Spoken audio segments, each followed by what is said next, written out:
Ang title na isa-share ko sa inyo ay, We Are Made for Friendship. Nilikha tayo ng Diyos para sa pakikipagkaibigan. Nilikha tayo para sa malalim at malapit na pakikipagkaibigan. Talaga? Yes. Ganito kasi tingnan nyo nilikha ng Diyos ang mundo. Pinuno ng Diyos ang langit ng mga ibon, ang lupa ng mga hayop at halaman, pinuno ang dagat ng mga isda. At ang pinakahuling nilikha ay ang pinakamaganda sa lahat, ang tao. Ay tingnan mo ang katabi mo, tunay ka.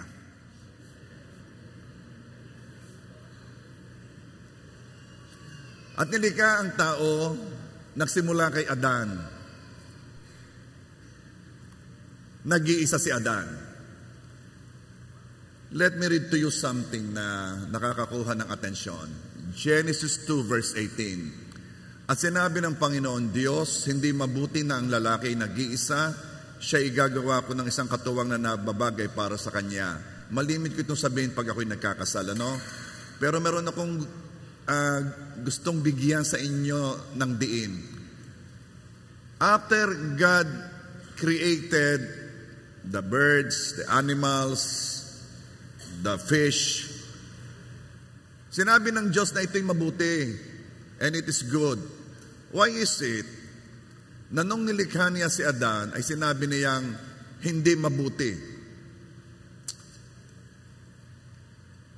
Bakit nagkaroon ng hindi mabuti? Ganoong at that time wala pa namang kasalanan sa mundo. Hindi pa nagkakasala ang tao. Pero pagkalalang kay Adan, ang sinabi agad ay hindi mabuti. Ang unang problema ng mundo ay hindi kasalanan. Kasi wala pang kasalanan, may nakita na agad ng Diyos na hindi mabuti. Ang unang kasalanan o problema sa mundo ay hindi idolatry o pagsamba sa Diyos-Diyosan. Ang unang problema sa mundo ay isolation o ang pagiging nag-iisa. Bakit hindi mabuti nag-iisa si Adan? O bakit hindi mabuti na ang tao o tayo ay nag-iisa? Ito ay dahil nilikha tayo ng Diyos ayon sa kanyang wangis. Bago pa man nagsimula ang lahat, nandoon na ang Diyos sa tatlong persona. Ang Ama, ang Anak, at ang Espiritu Santo, na walang hanggang kumikilos sa fellowship of love. God is not a solitary, isolated being. Siya'y nag-i-exist na in 3 persons. At nilikha tayo ng Diyos ayon sa kanyang wangis. At ang wangis na ito ang nagtutulak sa atin na nasaing magkaroon din ng pakikisama sa Diyos at sa isa't isa. Friendship is a universal need. Ito ang dahilan kaya gusto natin ng connection at pakikipagkaibigan. Kaya naman, isipin mo ito, walang mali sa'yo kung ikaw ay nalulungkot kapag ikaw ay nag-iisa. Walang mali sa'yo. Normal ka. Ito ay sa kadahilan ng nilikha tayo ng Diyos na nagnanais ng friendship. Sabihin mo sa katabi mo, friend.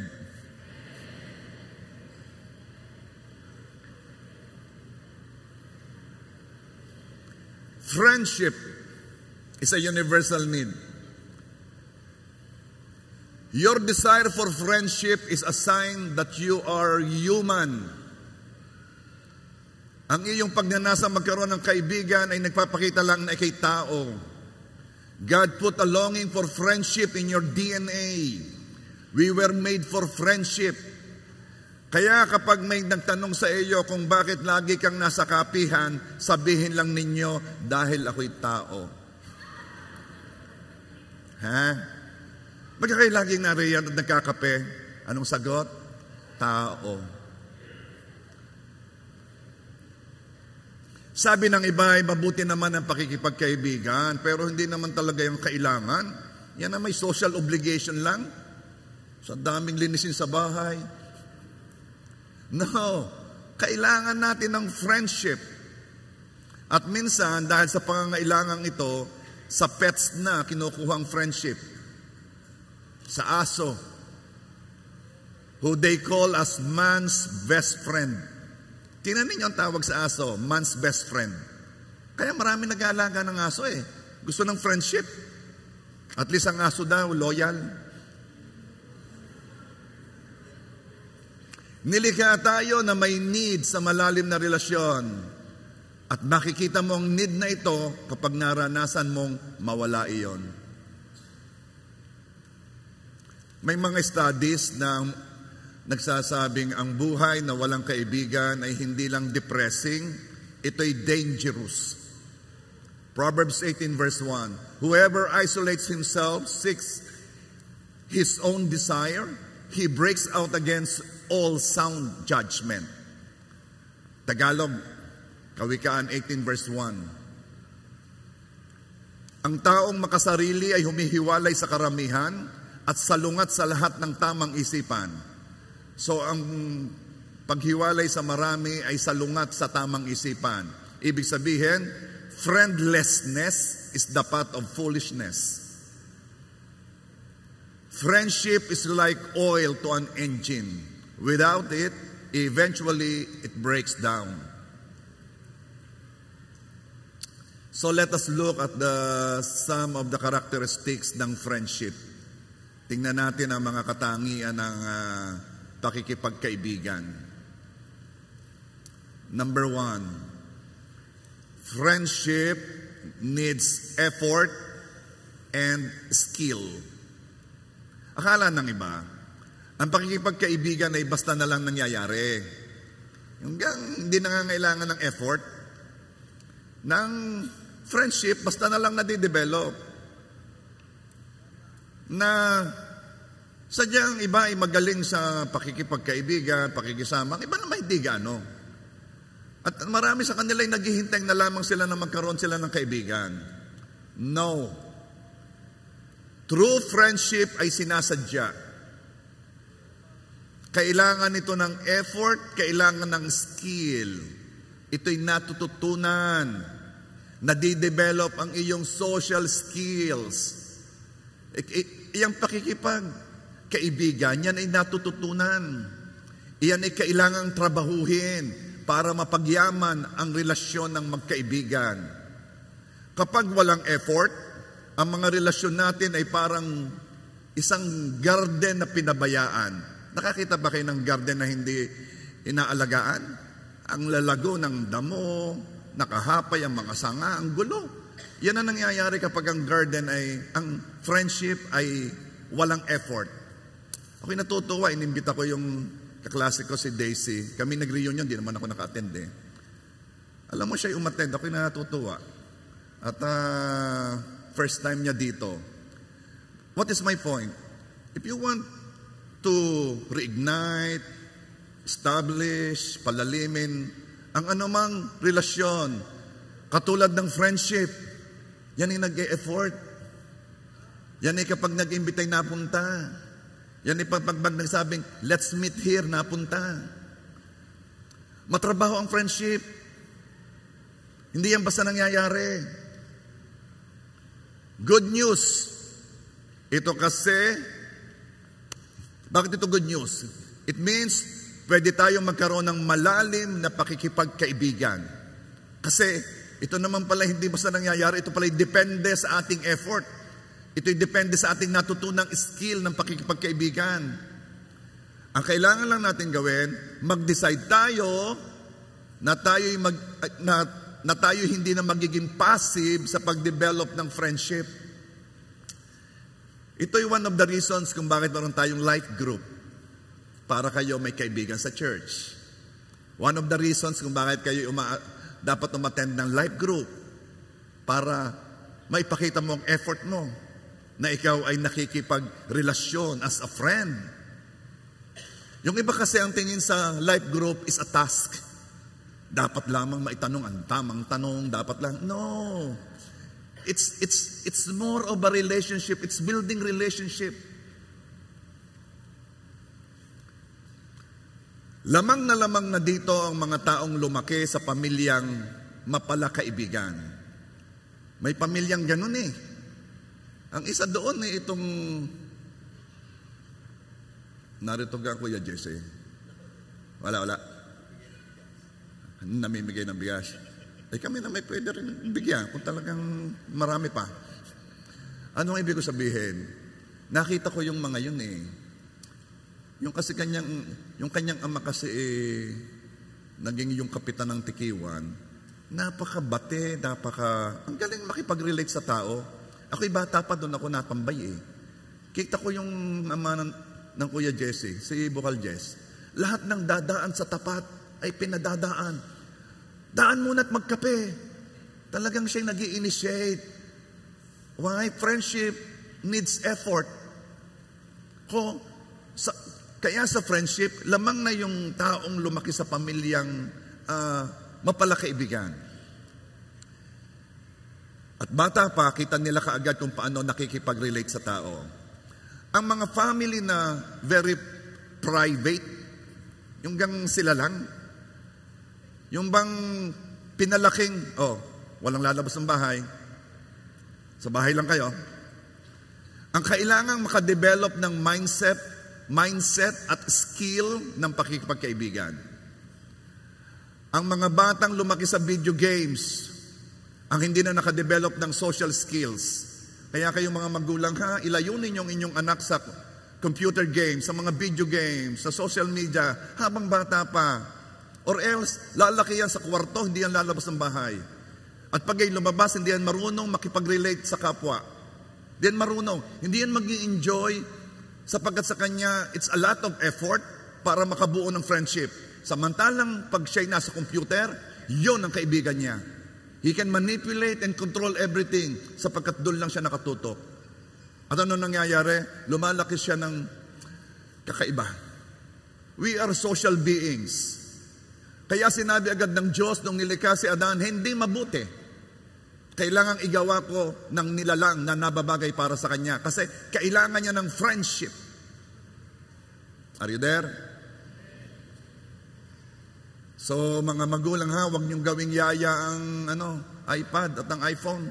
Alam ko mas madaling mag-alaga ng bata kapag ang bata'y nanonood na lamang. Ay bay sipag-sipag ang ating mga magulang noon ay walang ganyan.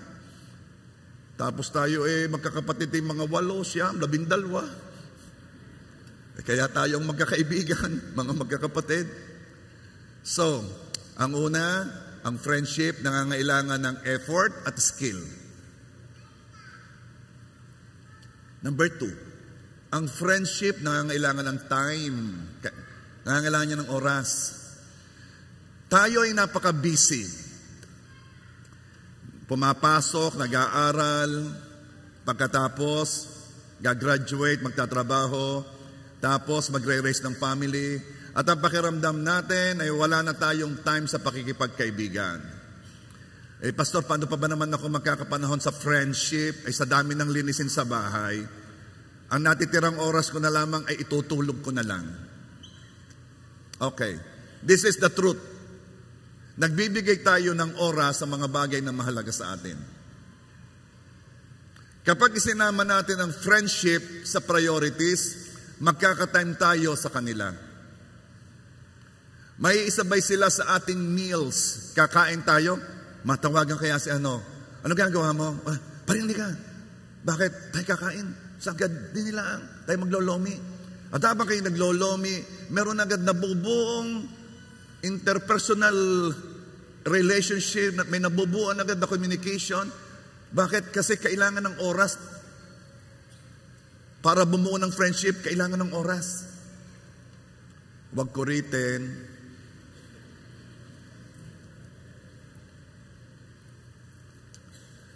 May isama natin sila sa panonood ng basketball. Usama ka, bakit manonood tayo ng basketball? Kalaban ng Gilas ang New Zealand. Watch ka. And you can use that time to watch basketball together. O kung hindi, kung ayaw mo naman ng mga Gilas, may liga din sa barangay, parinig ka. Pwede mo silang isama sa gym. Pwede mo silang isama sa travel. May isama mo sila sa schedule dahil isinasama mo sila sa iyong buhay. At nai-schedule yan. Nai-schedule ang pag-akyat sa bundok. Kailan ka sunod? January 11. Sinong gusto sumama? Dati daw sila isang van, ngayon daw dalawa ng vans. Miski naman hindi marunong umakyat sa bundok, gusto na sumama Pwede kang sumayaw. At sa pagsayaw mo, nakikita ko sila Nakakabuo sila ng friendship. Friendship needs time. At yung ipapriority mong friendship, maiikuha mo yan ng time. Walang busy sa taong pinapahalagahan mo yon. Kaya wala kang time, hindi yan mahalaga sa'yo. And it is true for everything. Ano? Number 3. Friendship requires responsibility. Sabi ng iba, pwede namang basta ikaw ay makipagkaibigan at mamaya, titigil na. Para you can enter and you can leave. Hindi ito katulad ng ibang relasyon. Kakatulad ng relasyon mo sa magulang. It will remain. Relasyon mo sa kapatid. Yan magkapatid kayong kandulo. O relasyon mo sa asawa. Yan mga relasyong hindi ka makakaalis dyan. Pero sa friendship, you can go in and you can go out. Okay. Yes, malaya tayo makikipagkaibigan. Nasabi nga nila, you cannot choose your relatives, but you can choose your friends. At hindi ito tulad ng ibang relasyon na may covenant. Katulad ng pagkakasal, sa pagkakasal, sinasama mo ang Diyos, napasok kayo sa covenant. Okay. Pero ang friendship, kahit hindi ito covenant, ay ito'y meron ding commitment. Everyone expects loyalty from friends. Ayaw naman natin ng kaibigan natin, may sasabihin tayo sa kanya, mamaya, yung kaibigan natin, na-broadcast na sa lahat. We expect loyalty from friends. Ganito kasi, may dalawang uri ng friendship. Dalawang uri. Yung isa, consumer friendship. Yung isa naman, covenantal friendship. Ano ibig sabihin ng consumer friends? Ito yung parang iPhone. Maganda pag bago. Pero pag may lumabas na mas bago, pinapalitan na. Friend tayo. Ay, saya natin, oo. Ay, mamaya may dumating na iPhone 16 na ngayon, 16. Ala, ite-trade in ko na may bago na. Yan ay consumer friendship. Ako'y natutuwa sa mga tao who were able to keep their friends from bata, high school, college, nakip nilang friends. Ako'y natutuwa. Bakit? Hindi kasi sila iPhone. Hindi sila consumer friends. They are covenantal. So let's talk about covenant. Covenant friends. Covenantal friendship is a bond that holds. Itong friendship na ito ay relasyon na you don't use each other. Hindi nyo ginagamit ang bawat isa. Instead, you enjoy each other. Proverbs 18:24. A man who has friends must himself be friendly, but there is a friend who sticks closer than a brother. Mahirap naman kakaibiganin kita kasi gusto kong utangan ikaw Anong tawag doon? Consumer friend. Ako'y nakikipagkaibigan to use someone. What we need is a covenantal friend. Ito yung friend that sticks together kahit sa suffering. Nag-share, nagke-carry ng burdens that are too heavy to bear alone. Kakatuwa kapag yung may dinadaanan yung problema, sino muna mong tinatawagan? Yon ang friend mo. Friend, ano na naman? Nangyari sa iyo? Ganito friend nasabi ko naman. Sabing wag iyon. Yung una mong tinatawagan, yan ang iyong covenantal friend. Yan ang someone you share with, who carry your burdens. Pupunta ko dyan ako tutulog, sasamahan kita dyan. At ayaw kong ikaw mag-isadyang iiyak. At kayo tutulog, samahan mo doon, at naiyak pa rin. Oh, ayos ka na? Hindi pa. Sige, iyak pa. Yan ang mga friend, ano? Hindi naman yung tunay na tunay. Pasarap kumain ngayon doon sa ano. Wala akong sasakyan. Friend, di kayo may sasakyan ka? Ano ba naman niya? Naalala lang ako kasi may sasakyan ako. So you see the difference, ano? Between two kind of friendship. Proverbs 27 verse 10, do not forsake your friend and your father's friend. So talagang friendship is supposed to be covenantal. Pati yung kaibigan ng tatay mo, ay dapat kaibigan mo. Aba, ay kaibigan, no? Yung kaibigan ng tatay ko, ay parang kami obligado na kaibigan din namin. Proverbs ang nagsabi niyan. So, may natututunan ba kayo sa friendship? Number 4, ito maganda. Jesus calls us friend. Salamat sa mga kaibigan na kasama natin sa tawanan. Sa mga kaibigan kasama natin sa kulitan, sa fellowship. Pero kahit ano pang sayang natatanggap mo sa friendship na yan, you are missing a lot kung mas kaibigan mo sila kaysa kay Lord. Jesus calls us friend. Pero pastor, hindi bang walang galang kung tatawagin ko si Jesus na friend, gayong siya'y ating hari? Yes, si Jesus ay tunay na hari at siya'y tunay ring kaibigan. Ang isipin siya ay kaibigan ay hindi makakabawa sa kanyang pagiging hari. Sa halip, parang isang hari ay bumaba upang tawagin tayong kaibigan, ay biyayang nagpapakita ng kanyang glory. Hindi tayo sanay sa yung bang sa may hari.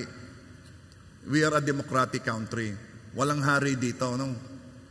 Pero sa Europe, sa UK, sa iba pang bansa sa Europe, sanay sila sa monarchy. Sanay sila na may hari. At alam niyo nangyayari? They know how to treat royalty. They know how to treat them. May mga protocol yan. Hindi ka basta lalapit at makikipag-usap ka na para kayo ay magkalibel? No. Ang hari ay iginagalang sobra. Pero once, katulad sa UK, the Queen, kapag ang Queen ay tumigil sa kanyang paglalakad at lumapit sa commoner at nakipag-usap, it shows grace. Nagpapakita ng biyaya. Hindi niya kailangan gawin yon. Siya ang reyna.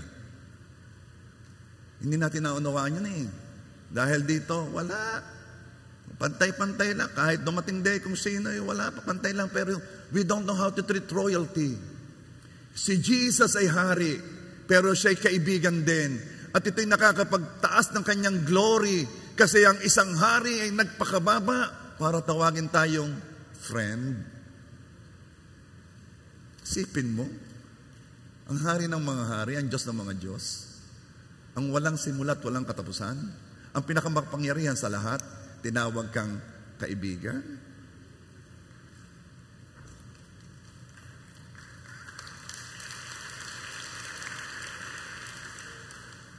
John 15:15, I no longer call you servants because a servant does not know his master's business. Instead, I have called you friends. For everything that I learned from my Father, I have made known to you. Ikinumpara ng Diyos ang relasyon ng kaibigan at ang relasyon ng isang servant o isang alipin. Ang servant ay hindi friend.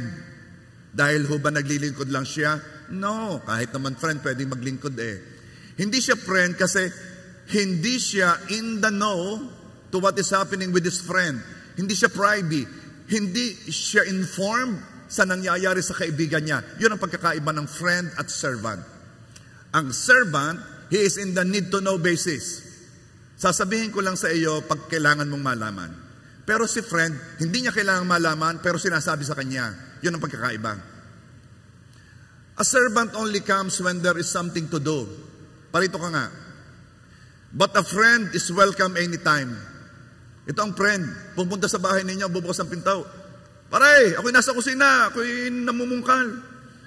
Diretso sa kusina at naghahanap na ng bahaw o ng kanin, lamig. Bakit? A friend is welcome anytime. I know a politician who does that Pag pumunta sa inyo, ano ka namang uupo sa sopa? Hindi, punta sa kusina. Pare, ano ka makakain din At ang pakiramdam ng pinuntahan, close na close sila. Bakit? Kilos yun ng kaibigan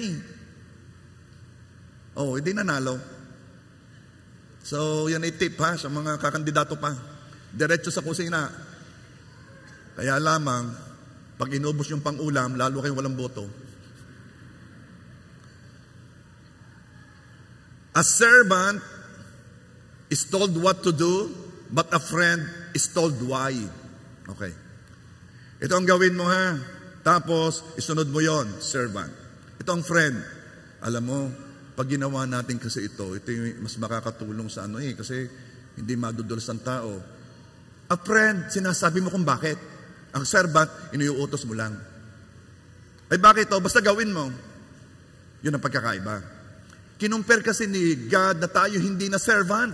Tayo friend. A servant will bring food to the table, but a friend eats with you.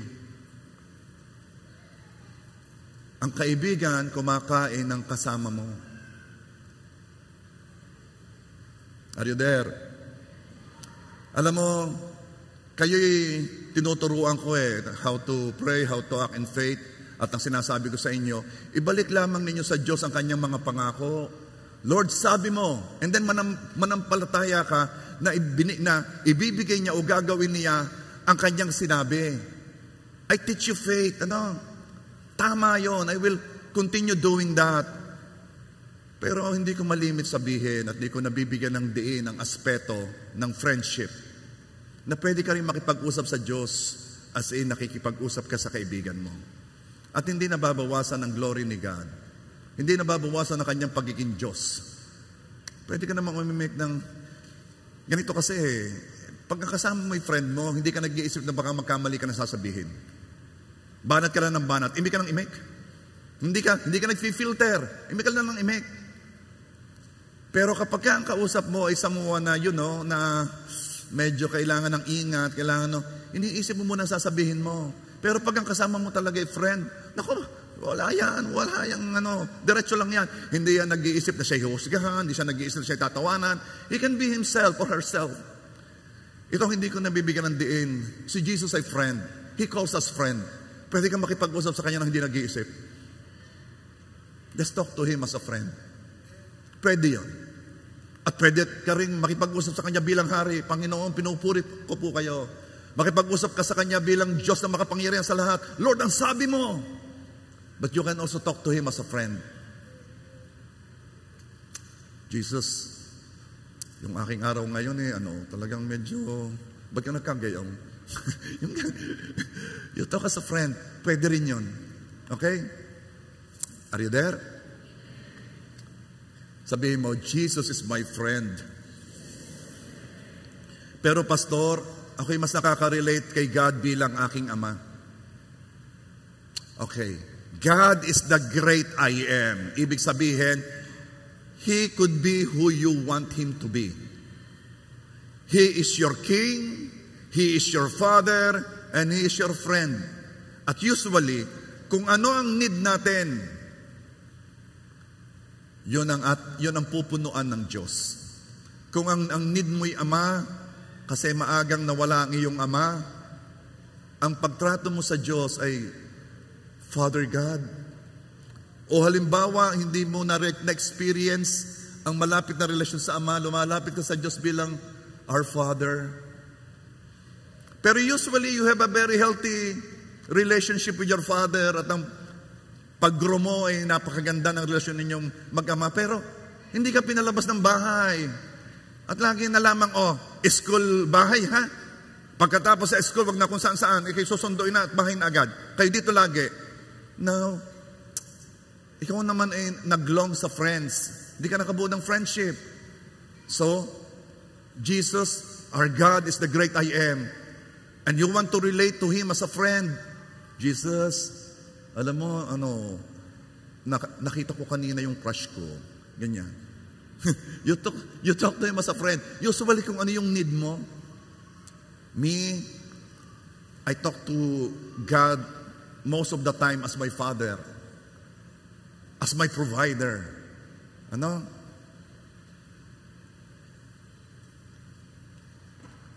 Di natin kailangang pumili. Pwedeng siya, as of today, siya yung king ng aking buhay. O he could be my father who is taking care of me, who makes me safe dahil ako'y kanyang anak. O he could be my friend na lagi akong kakampihan. Ganyan ang friend laging kakampihan. At yun ang pinupuno ng Diyos sa ating kaluluwa. Di natin kailangang pumili. Hindi, basta ititreat ko siya bilang hari dahil siyang tunay na hari. You don't have to choose one because He is the great I am. He could be your king, your father, your friend, your lover. Pwede siyang maging kung anuman sa ating buhay ng sabay-sabay. Yan ang katindian ng ating Diyos. Nasa Kanya na lahat. Ano? That's why ipinakita ng Diyos at ipinakilala ng Diyos kung sino siya. Hindi ka na pupunta dito pag kailangan mo ng ganere, pupunta ka dito pag kailangan mo ng gayon, no. He is the God of all gods, the King of all kings, the Lord of all lords.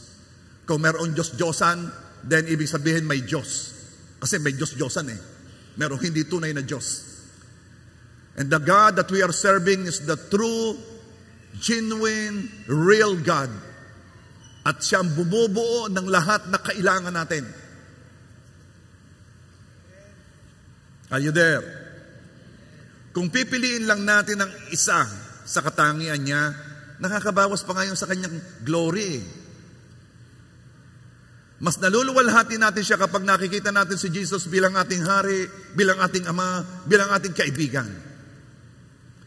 Jesus being our King, centered tayo sa reverential fear to a powerful being. Oh, Holy God, King of all kings.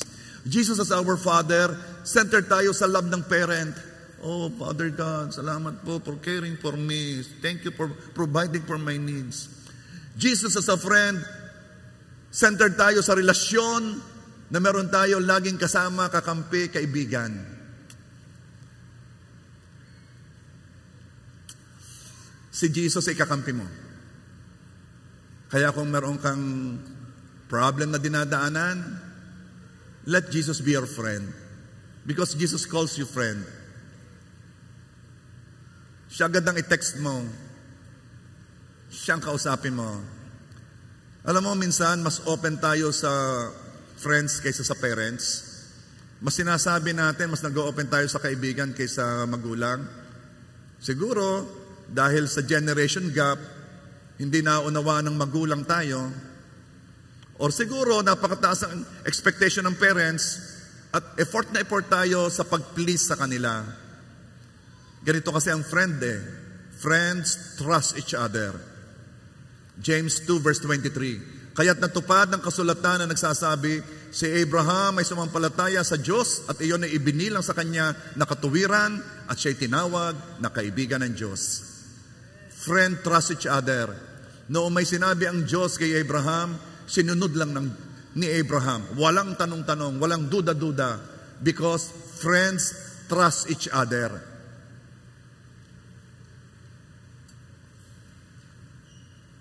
Sa friends, you are more relaxed. Kasi friends accept you as who you are. Kaya kung ano ka talaga, mas naiilabas mo. And again, ulitin ko, Jesus calls you friend. Be real to Him. Relax lang. Pag nakikipag-relate ka sa Kanya as your friend. Pag nakikipag-relate ka kay Jesus, you can be vulnerable. You can reveal your innermost thoughts and cares without fear of rejection. O baka may maling masabi. You can be relaxed sa Kanya. Walang takot. Friendship is two-way. Kapag merong bagong nangyayari sa iyo, kinukwento mo agad yan sa iyong friend. Siyang unang nakakaalam. Ganon din po ba pag friend si Lord? Ikaw ang unang binabalitaan pag may bago? Well, ganito yon. He is a friend because he can be a friend. Pero siyempre, pagdating naman doon sa mga bagay na ganoon, may limitasyon yun. Kasi hindi naman tayo magka-level. Ano? Hindi naman tayo level. John 15:15. Ulitin ko ito, ha? Hindi ko na kayo tatawagin mga alipin sapagkat hindi nalalaman ng alipin kung ano ang ginagawa ng kanyang Panginoon. Ngunit tinatawag ko kayong mga kaibigan sapagkat ang lahat na bagay na naririnig ko sa aking Ama ay pinapaalam ko sa inyo. As what I told you a while ago, ang alipin ay hindi kasama sa information. Ikaw ay kasama. But hear this. A real friend will not tolerate your mistakes or yung mga mali mong banat. Kaibang-kaiba ang meaning ng friendship ni God sa meaning natin sa friendship. Ang meaning natin sa friendship ay a friend who will always stay with us, whatever we do, at laging pagbibigyan tayo kahit mali at pagtatakpan tayo. Hindi naman ganon. Hindi ganon. Friendship kay God means susundin mo siya.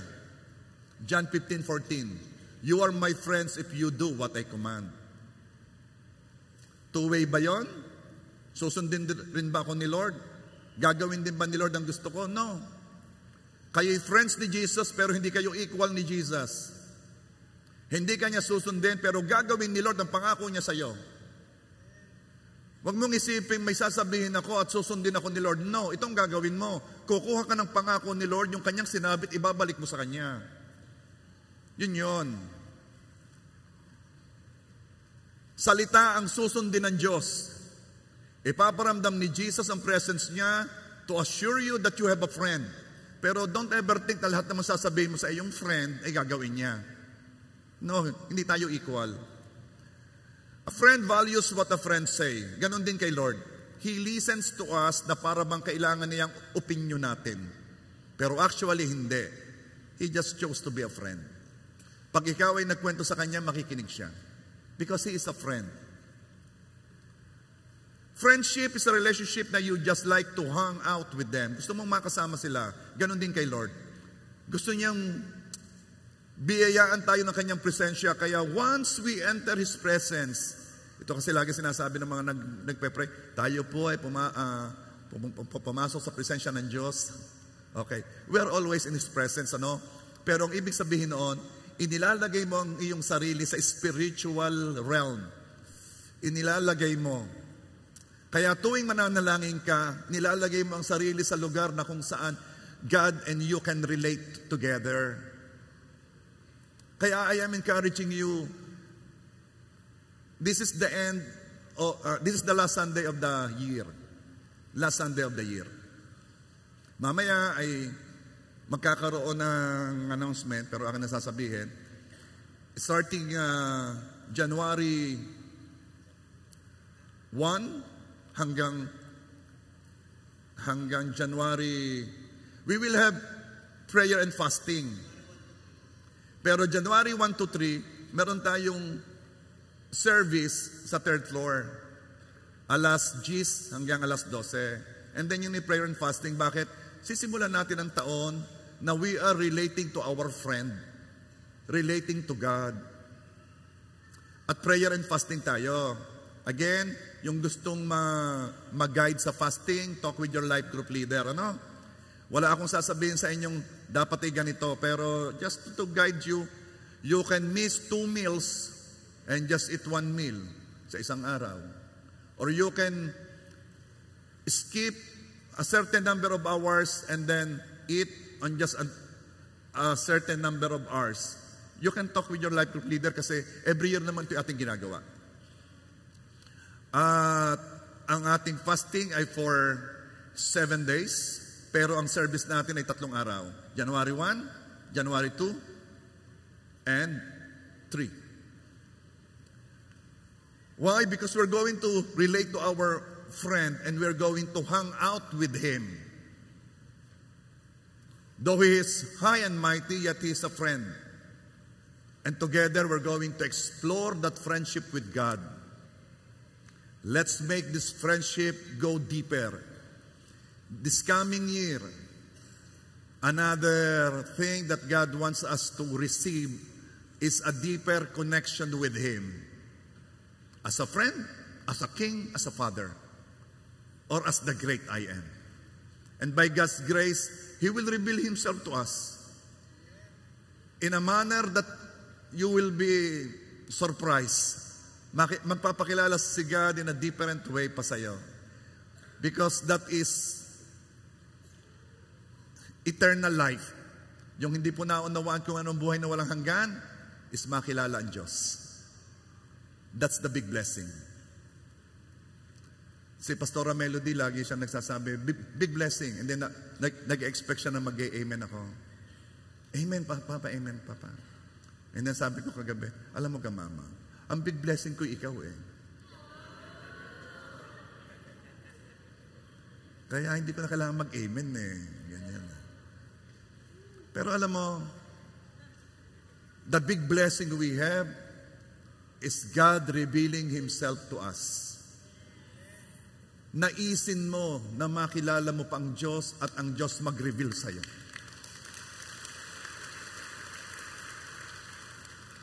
This coming January is a series of declaration. Huwag kayo mawawala. Kahit ako'y naghihintay ako kay Lord ng Kanyang Word. Pero sa ngayon, nagsisimula na. 2025 is the year of great revelation ni God ng Kanyang sarili sa atin. Kanino yon? Oh, I pray na yun ang mas naisin natin. That's the big blessing. At bago matapos ang taon, we're going to appreciate one of the gifts that the Lord has given us. The gift of friendship. Alam kong may kasama ka dito na kaibigan mo. I-appreciate mo naman. Puntahan mo. By the way, nalimutan ko sabihin.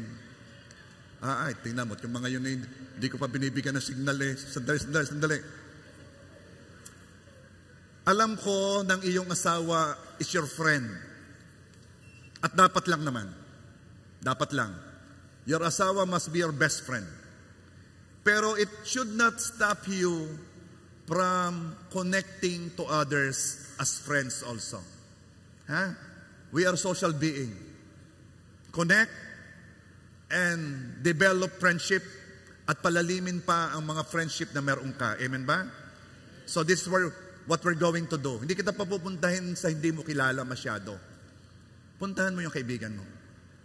And just sabihin mo, salamat sa Diyos, kaibigan kita. Yung parang ikainis na inis, salamat sa Diyos, kaibigan kita. Yay! Sige, get out of your chair. Go to your friends.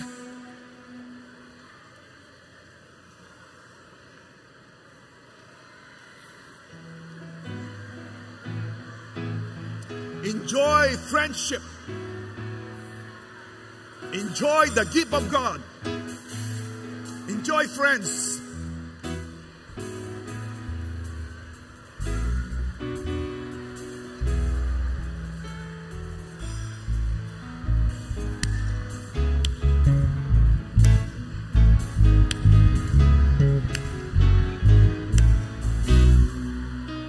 Ito naman ang gagawin mo. Church, look at me. Huwag kayong magmumuna. Look at me, look at me, look at me. Church, look at me.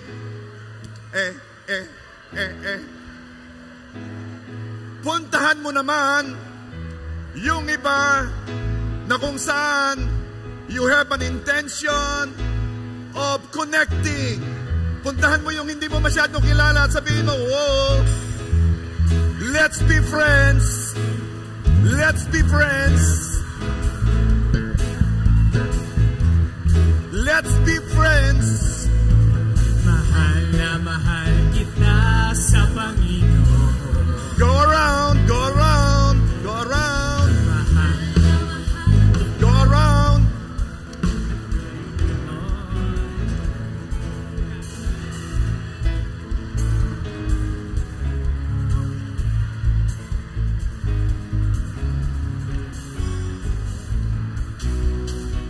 Sige. Lahat ng nakaupo, kamayan mo naman yung katabi mo kung ayaw mong tumayo. Yan man lang katabi mo. Establish friendship.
God, praise God.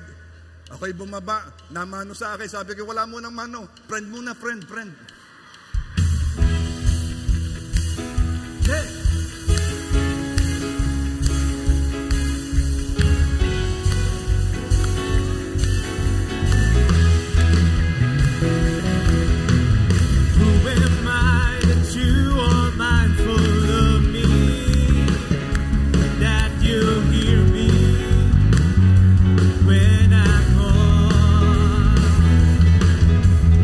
Is it true that you are thinking of me?